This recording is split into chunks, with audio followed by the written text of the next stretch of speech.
Deux hommes condamnés en 1966 pour l'assassinat un an plus tôt à New York de Malcolm X, figure de la lutte pour les droits civiques, vont être innocentés, a annoncé mercredi le bureau du procureur de Manhattan. Ces hommes n'ont pas eu droit à la justice qu'ils méritaient, a déclaré mercredi le procureur Cyrus Vance Jr. dans le New York Times, tandis que son bureau a confirmé qu'une conférence de presse aurait lieu jeudi sur l'annulation des condamnations injustifiées de deux personnes pour le meurtre de Malcolm X. Des preuves cruciales dissimulées à l'époque selon le New York Times, il s'agit de Muhammad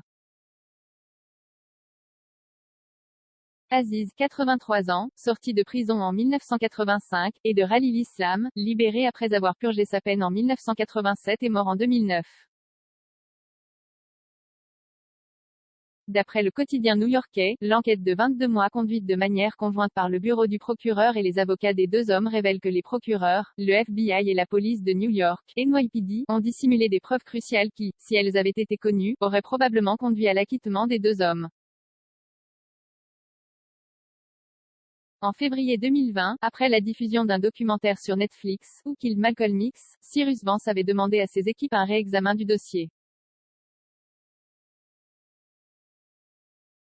Ce que nous pouvons faire, c'est reconnaître cette erreur, la gravité de cette erreur, a ajouté Cyrus Vance. Zéro commentaire, zéro partage, partagé sur Messenger, partagé sur Facebook, partagé sur Twitter, partagé sur Flipboard, partagé sur Pinterest, partagé sur LinkedIn, envoyé par mail, sauvegarder une faute, imprimé.